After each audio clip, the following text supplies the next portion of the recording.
Hello friends, मैं हूं RJ Singh और ये अपना चैनल क्लब आईएएस एस्पिरेंट। अगर आप लोग यूपीएससी या स्टेट पीसीएस की प्रिपरेशन करते हैं तो आप इस चैनल को सब्सक्राइब कर सकते हैं। फ्रेंड्स, आप लोग मुझसे किसी भी सोशल साइट पर जुड़ सकते हैं, उन सभी के लिंक्स डिस्क्रिप्शन बॉक्स में आपको मिल जाएंगे। ओके, अगर आप लोगों को किसी भी तरह के क्वेश्चन या डाउट्स हों तो आप मुझे सोशल साइट पर एसएमएस कर सकते हैं। फ्रेंड्स, अगर आप लोगों के लिए स्टडी मटेरियल चाहिए जैसे पीडीएफ बुक्स या फिर किसी भी अन्य तरह का करंट अफेयर, तो आप मुझसे टेलीग्राम से जुड़ सकते हैं। हमारा टेलीग्राम ग्रुप है जिस पर आपको सभी तरह का स्टडी मटेरियल मिल जाएगा। फ्रेंड्स, हम लोगों ने फिजिकल ज्योग्राफी पर एक सीरीज़ स्टार्ट की है जिसमें हम लोगों ने पूरा माजिद हुसैन जो बुक है वो कवर करेंगे और साथ में इसमें अदर सोर्सेज का, अदर फैक्ट्स का भी यूज़ करेंगे। ओके, और मैंने दोस्तों पूरी माजिद हुसैन बुक है वो एक शॉर्ट नोट्स में बनाई है, उसी के थ्रू मैं आपको समझाऊंगा, बहुत ही ईजी वे में समझाऊंगा। कुछ लोगों को ज्योग्राफी समझ में नहीं आती है, वो लोग इस वीडियो को देखने के बाद उन्हें ज्योग्राफी पढ़ने में इंटरेस्ट आने लगेगा। और साथ में आप दोस्तों कम से कम फैक्ट्स को पढ़ करके, कॉन्सेप्ट समझ करके आप जो फैक्चुअल क्वेश्चन होते हैं उन्हें भी अटैम्प्ट कर सकते हैं।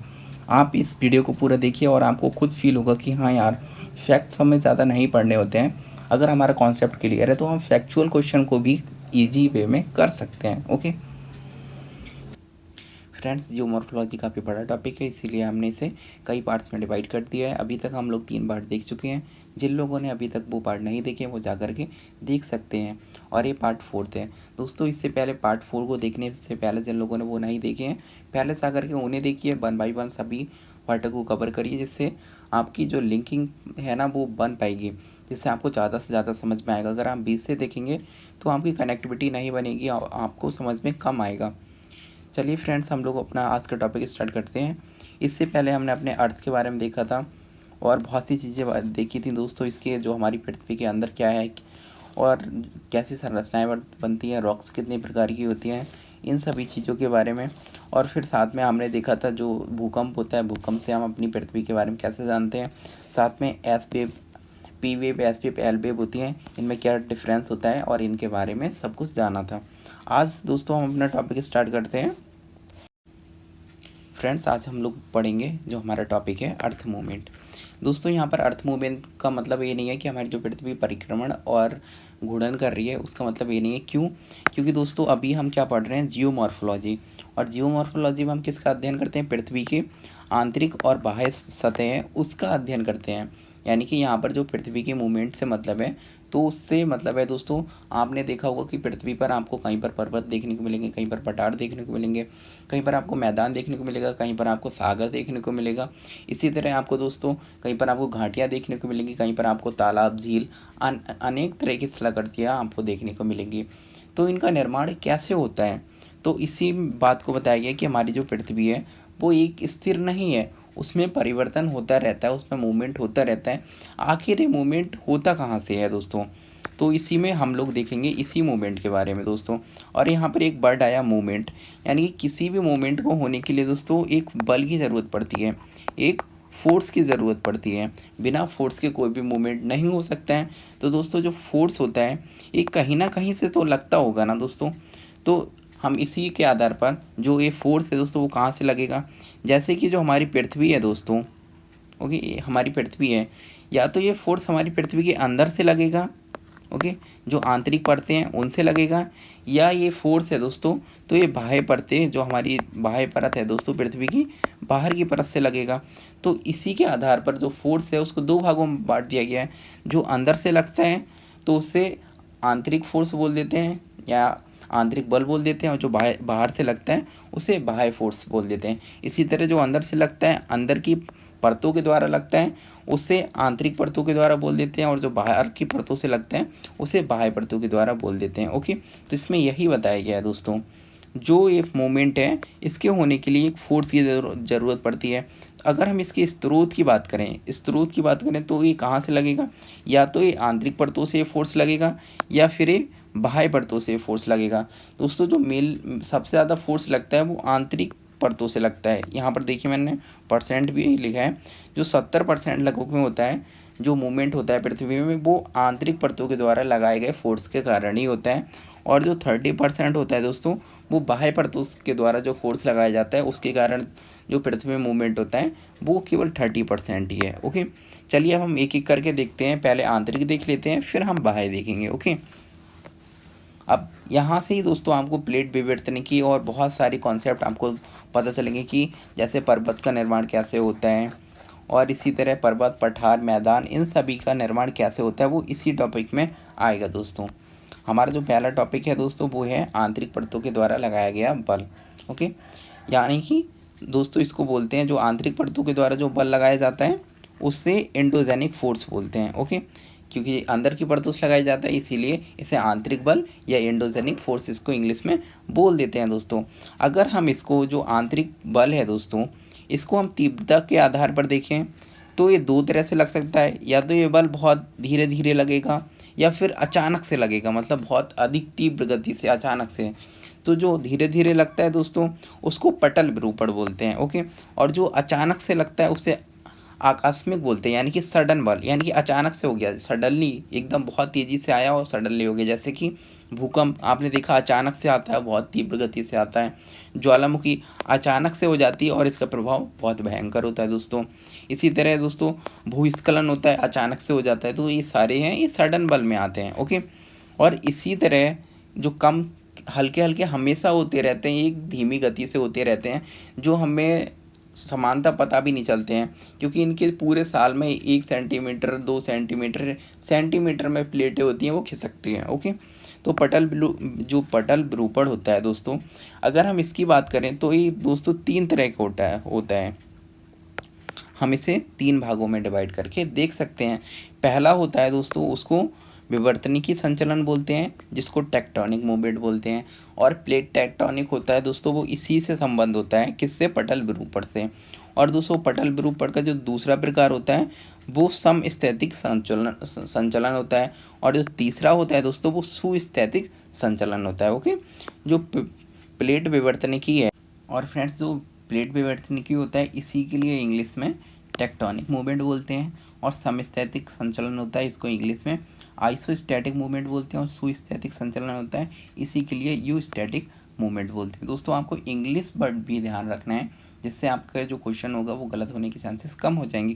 क्योंकि कभी कभार क्या होता है दोस्तों, जो हिंदी का जो पेपर होता है दोस्तों उसमें भी जो डायरेक्ट इसका ही ट्रांसलेशन करके लिख देते हैं, जिससे क्या होता है दोस्तों, जब हम उस टाइम पढ़ते हैं तो हमें लगता है ये नया वर्ड कहाँ से आ गया, बल्कि हमारा टॉपिक पढ़ा हुआ होता है फिर भी हमारा क्वेश्चन गलत हो जाता है, क्योंकि हम उसकी इंग्लिश मीनिंग नहीं जानते हैं दोस्तों। ओके, अब दोस्तों यहाँ पर जो समस्थैतिक संचलन और सुस्थैतिक संचलन होता है ये दोनों एक ही होता है। ओके, इसमें क्या होता है, इसमें 2 चट्टानें होती हैं ना दोस्तों, वो संतुलन की अवस्था प्राप्त करती हैं।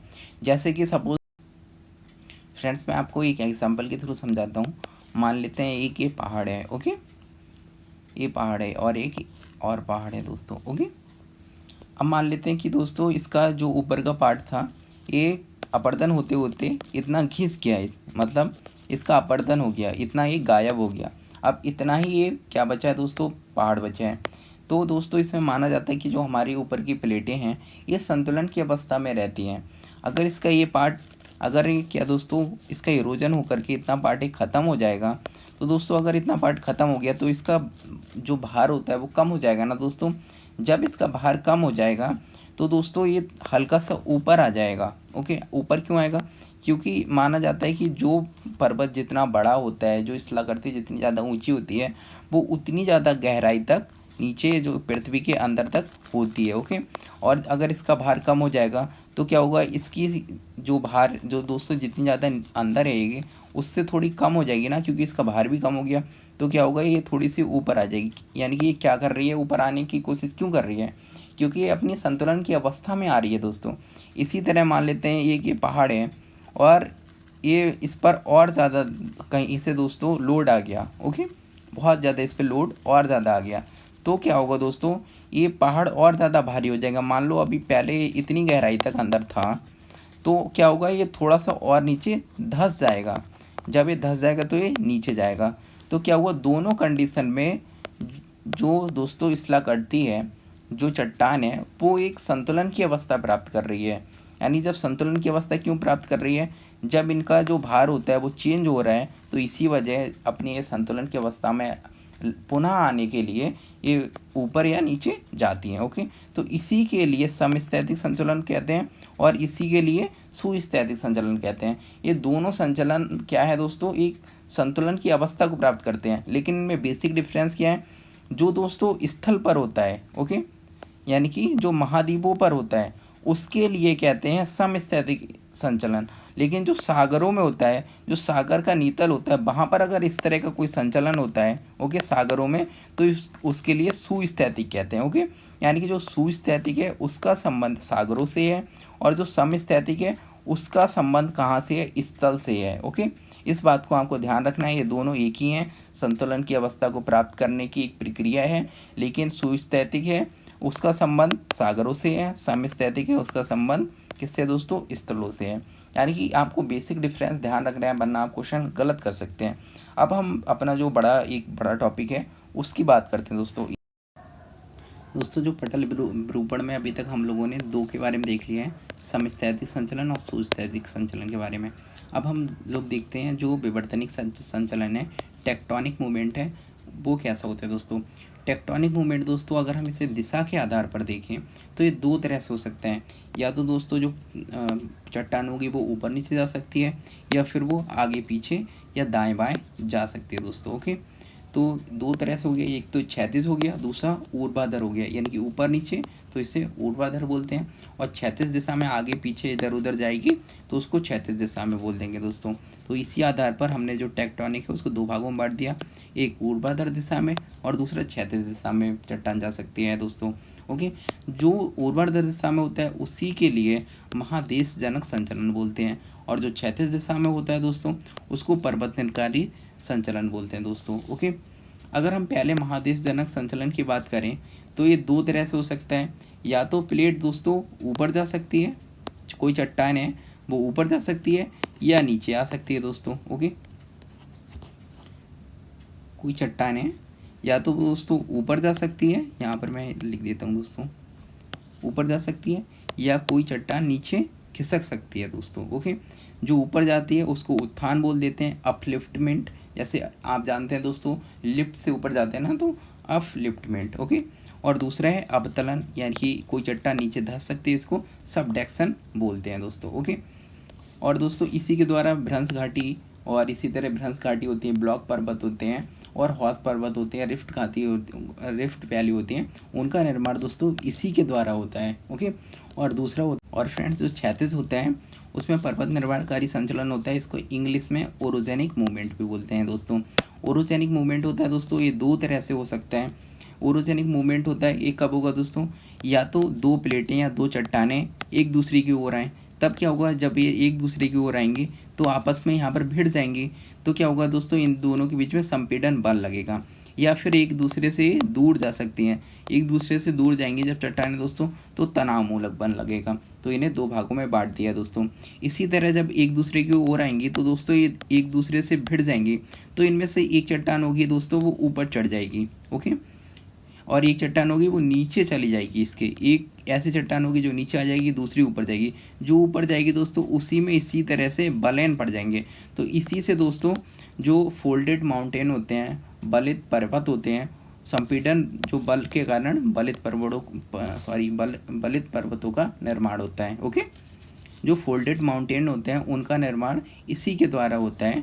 और जो दूसरा है दोस्तों, इससे कटक निर्माण होता है, यानी कटकों का निर्माण होता है। जब समुद्र नीतल होता है दोस्तों, वहाँ पर जब तनाव मूलक बल के कारण जब चट्टान होती है वो बीच से टूट जाती है, टूट के जब वो दूर जाती है तो यहाँ पर ही जो दोस्तों ज्वालामुखी प्रक्रिया के द्वारा यहाँ पर ऐसे कटक का निर्माण होता है दोनों तरफ, ओके। और इसी के द्वारा दोस्तों जो पहले एक रिफ्ट घाटी बनती है, जब रिफ्ट घाटी बनती है तो वो भ्रंश घाटी बनती है, फिर भ्रंश घाटी बड़ी होते होते एक सागर का रूप धारण कर लेती है दोस्तों, ओके। हम इस जब प्लेट टेक्टोनिक पढ़ेंगे उसमें हम इसको बहुत अच्छे से कवर करेंगे दोस्तों। अब हम दूसरा बल अपना देखते हैं। दूसरा बल है हमारा दोस्तों, इसी तरह आकस्मिक बल होता है दोस्तों। आकस्मिक बल होता है, यानी कि इसका क्या मतलब है दोस्तों, जो अचानक से बल लग जाए उसको आकस्मिक बलों में रखेंगे। जैसे कि भूकंप हो गया, भूकंप अचानक से आ जाता है पृथ्वी के अंदर की परतों से, इसी तरह अचानक से पृथ्वी के आंतरिक जो परतें होती हैं उनसे ज्वालामुखी प्रक्रिया अचानक से हो जाती है, और आप इसी तरह से देख सकते हैं। इसी तरह से दोस्तों जो भूस्खलन होता है अचानक में हो जाता है, ओके। तो इस तरह की घटनाएं जो होती हैं वो अचानक में आ जाती हैं, उनके लिए सडन मूवमेंट यानी कि सडन मूवमेंट आकस्मिक संचलन बोलते हैं। ओके, इसी तरह बाह्य परतों के द्वारा जो लगता है बल वो भी होता है, और हमने ये बात की थी लगभग में 30% बल होता है। जो 30% दोस्तों हमारी पृथ्वी के ऊपर चेंजेस होता है वो इन्हीं बलों के कारण होता है। इसको एक्सोजेनिक फोर्स बोलते हैं दोस्तों। ओके, तो इसमें पहला होता है दोस्तों डेनुडेशन, इसको अनाच्छादन बोलते हैं। दूसरा अपवर्तनात्मक सतह, जब डेनुडेशन होगा, अपवर्तन होगा, तो उससे अपवर्तनात्मक सतह बनेगी दोस्तों, जिससे दोस्तों जो लैंड फॉर्म यानी कि स्थलाकृतियों का निर्माण होगा उसके बारे में भी हम पढ़ेंगे। अगर हम डेनुडेशन की बात करें, अनाच्छादन की बात करें दोस्तों, ये मैंने यहाँ पर जो अपसादी चट्टानों का ये यहाँ पर लिख दिया है, ये हम आगे पढ़ लेंगे या फिर कहीं पर पढ़ लेंगे, या इसका मतलब यहाँ पर नहीं है। ओके, जो डेनुडेशन है वो यहाँ पर है दोस्तों। ओके, अब डेनुडेशन यानी कि जो दोस्तों अनाच्छादन होता है, अनाच्छादन में 3 चीज़ें आती हैं दोस्तों, इसमें 3 चीज़ें आती हैं अनाच्छादन में। नंबर 1 वेदरिंग, ओके, दूसरा इरोजन, तीसरा मास वेस्टिंग। ओके, अब हम पहले की बात करते हैं। जो दोस्तों वेदरिंग होती है ये मौसम में परिवर्तन के कारण होती है, और जो दोस्तों इरोजन होता है ये जो अपवर्तनात्मक कारक होते हैं उनके द्वारा इरोजन होता है, अपवर्तन होता है दोस्तों। और मास वेस्टिंग होता है, ये किसके कारण होता है, एक गुरुत्वाकर्षण बल के कारण होता है। जब ध्रुवों रूपों पर दोस्तों बर्फ़ होती है और वो गुरुत्वाकर्षण बल के कारण खिसकने लगती है, तो उसके द्वारा दोस्तों मास वेस्टिंग होती है। और इसी तरह जो दोस्तों ऊपर पहाड़ होते हैं और उन पर बहुत ज़्यादा मलबा होता है, वो मलबा भी गुरुत्वाकर्षण बल के गुरुत्वाकर्षण बल के कारण नीचे आता है, जिसके कारण दोस्तों बहुत बड़ी मात्रा में चट्टानें होती हैं वो नीचे आने लगती है, भूस्खलन भी होने लगता है, इसी तरह दोस्तों लैंडस्लाइड भी होने लगता है दोस्तों। ओके, चलिए हम पहले की बात करते हैं जो है डेनुडेशन में पहला है वेदरिंग। वेदरिंग कितने तरह की होती है दोस्तों, एक फिजिकल वेदरिंग होती है, ओके, एक केमिकल वेदरिंग होती है। अब हम इन दोनों के बारे में देख लेते हैं, फिजिकल वेदरिंग और एक केमिकल वेदरिंग के बारे में। फिजिकल वेदरिंग होती है, नंबर 1 होता है दोस्तों क्रिस्टलाइजेशन। ओके, क्रिस्टलाइजेशन में क्या होता है दोस्तों, आपने देखा होगा जब आपने सुना होगा दोस्तों जो मरुस्थल होते हैं, ओके, जो मरुस्थल होते हैं वहाँ पर बारिश बहुत कम होती है। ओके, वर्षा कम होती है नंबर 1, इसलिए क्या होता है ग्राउंड वाटर जो होता है, जो ग्राउंड वाटर होता है वो कम होता है। और साथ में दोस्तों यहाँ पर टेम्परेचर हाई रहता है, कहाँ पर, मरुस्थलों में दोस्तों। ओके, जो डिज़र्ट होते हैं वहाँ की हम लोग बात कर रहे हैं, वहाँ पर टेम्परेचर ज़्यादा होते हैं, जैसे हमारा थार का मरुस्थल, वहाँ पर आपको पता होगा पानी की कमी रहती है, और दूसरा बारिश भी कम होती है, और साथ में टेम्परेचर हाई रहता है। इसके कारण बाष्पीकरण ज़्यादा होता है। ओके, क्या ज़्यादा होता है, बाष्पीकरण की प्रक्रिया ज़्यादा होती है। जब बाष्पीकरण की प्रक्रिया ज़्यादा होती है तो दोस्तों ज़मीन से पानी ऊपर आता है, ऊपर की परतों में आता है। जब ज़मीन से पानी ऊपर की परतों में आता है बाष्पीकरण की प्रक्रिया के द्वारा, तब क्या होता है जो जल में घुले हुए लवण होते हैं वो भी घुल के ऊपर की चट्टानों में आ जाते हैं, मतलब ऊपर की परतों में आ जाते हैं। तो इसी के लिए दोस्तों कहते हैं क्रिस्टलाइजेशन। ओके, जब बाष्पीकरण के द्वारा जो लवण होते हैं वो ऊपर की परतों में आ जाते हैं, उसी के लिए क्रिस्टलाइजेशन कहते हैं दोस्तों। दूसरा होता है, ये देखिए दोस्तों, दूसरा है थर्मोक्लास्टी। ओके, थर्मोक्लास्टी दोस्तों क्या होता है, थर्मोक्लास्टी के द्वारा दोस्तों मरुस्थलों में हमने अभी बात की थी, मरुस्थलों में जो दिन होता है दोस्तों वो काफ़ी ज़्यादा गर्म होता है, और जो रातें होती हैं वो बहुत ज़्यादा ठंडी होती हैं।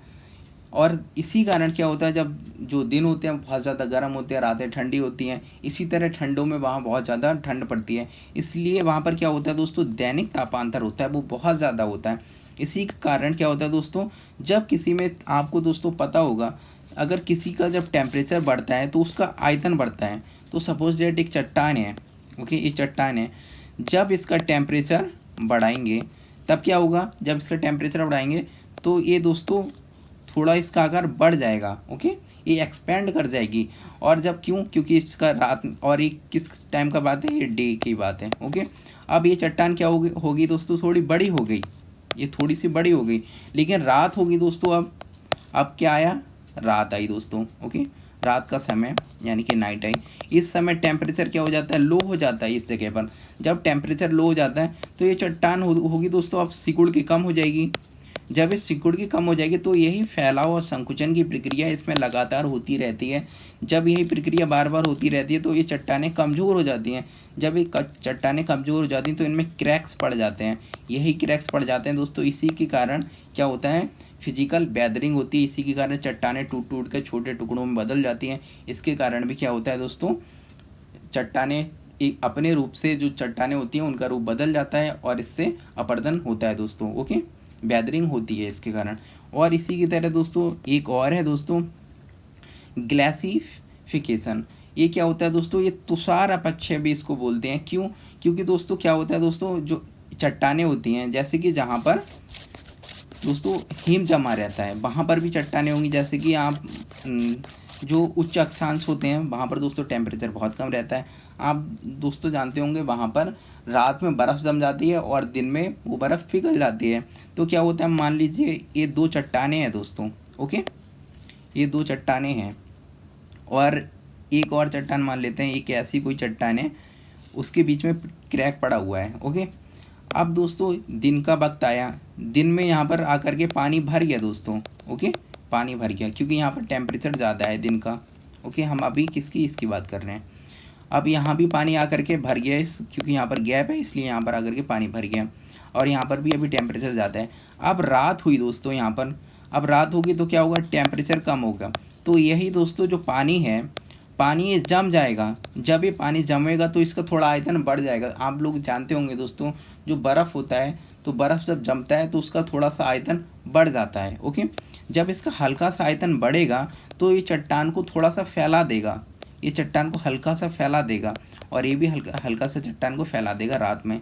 तो यही प्रक्रिया हल्के हल्के बहुत ही कम मात्रा में होती है दोस्तों। ये हल्के हल्के चलती रहती है कई वर्षों तक, कई हज़ारों वर्षों तक, ऐसे सैकड़ों वर्षों तक ये प्रक्रिया चलती रहती है, जिससे क्या होती है, चट्टानें बीच से क्रैक कर जाती हैं अपने स्थान से। तो यही दोस्तों चट्टानें जब क्रैक कर जाती हैं तो ये चट्टानें छोटी अवस्था में हो जाती हैं और ये प्रक्रिया ये लगातार चलती रहती है। इससे क्या होता है, जो हमारी सतह होती है वो कहीं ना कहीं परिवर्तित होती है। और इसी तरह दोस्तों होलोक्लास्टी होता है। होलोक्लास्टी में दोस्तों क्या होते हैं, जो लवण के क्रिस्टल होते हैं दोस्तों, इनमें क्या होता है दोस्तों, फैलाव संकुचन की प्रक्रिया के द्वारा परिवर्तन होता है दोस्तों।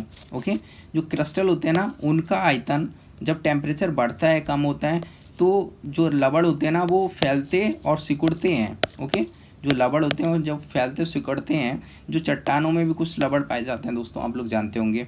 मान लेते हैं कोई चट्टान है जिसमें लवणों की संख्या बहुत ज़्यादा है, तो क्या होगा, जब जो लवण का आयतन बढ़ेगा, कम होगा, तो ये चट्टान का भी, क्योंकि चट्टान के अंदर लवण है तो वो भी तो फैलेंगे सिकुड़ेंगे। जब वो फैलेंगे सिकुड़ेंगे तो चट्टान भी होगी, वो भी तो कमज़ोर पड़ेगी, बार बार उसमें फैलाव संकुचन होगा, तो इसके द्वारा ये चट्टान क्रैक कर जाएगी और कई जगह से टूट जाएगी। ओके, तो इसके द्वारा भी क्या होगा, चट्टानें कमज़ोर होकर टूटेंगी और छोटे छोटे टुकड़ों में बदल जाएंगे, जिससे ऊपरी सतह होगी वो परिवर्तित हो जाएगी। क्यों? कहीं पर मान लेते हैं कहीं पर अग्नीय चट्टान है, तो इन सभी प्रक्रिया के द्वारा ये अग्नीय चट्टान क्या होगी, अपसादों में बदल जाएगी। ओके, किस में बदल जाएगी, अपसादों में बदल जाएगी। ओके, अपसादों में बदल जाएगी, यानी कि ये भी कहीं ना कहीं पृथ्वी पे कुछ धीरे गति से ही सही ये परिवर्तन करते रहते हैं दोस्तों। इसके बाद हम बात करते हैं केमिकल वेदरिंग।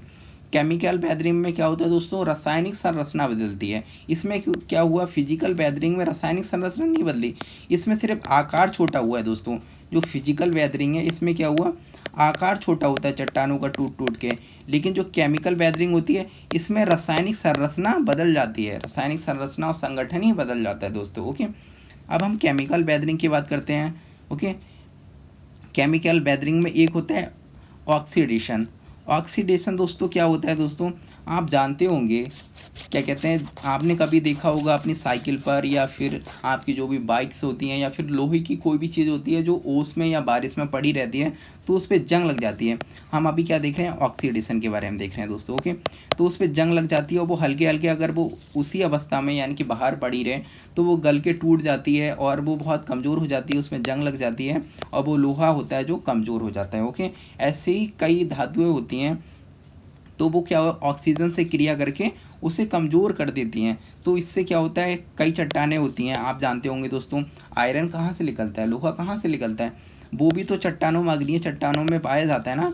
तो जो चट्टानें होती हैं उनमें भी तो लोहा पाया जाता है। तो इसमें जो लोहा पाया जाता है वो भी ऑक्सीजन से क्रिया कर लेता है। जब ऑक्सीजन से क्रिया करता है तो वो क्या होता है दोस्तों, इस चट्टान को कमज़ोर कर देता है। जिस तरह लोहे में जंग लग जाती है वो कमज़ोर कर देता है, इसी तरह इस चट्टान को भी हल्के हल्के कमज़ोर कर देता है। और इसका क्या करता है वो दोस्तों,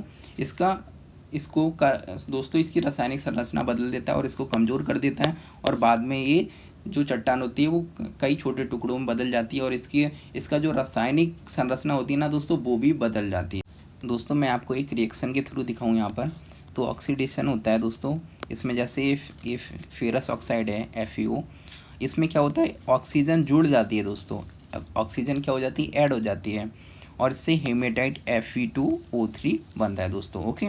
और दूसरा है दोस्तों रिडक्शन और ऑक्सीडेशन में, दोनों में दोस्तों ऑक्सीजन से ही रिलेशन है, यानी कि इन दोनों का रिलेशन किससे है, ऑक्सीजन से ही है। लेकिन जो दोस्तों ऑक्सीजन में क्या, एक ऑक्सीजन का अणु जुड़ रहा है, लेकिन रिडक्शन में क्या होता है दोस्तों, इसमें एक ऑक्सीजन का अणु हो रहा है वो माइनस हो रहा है, यानी कि घट रहा है।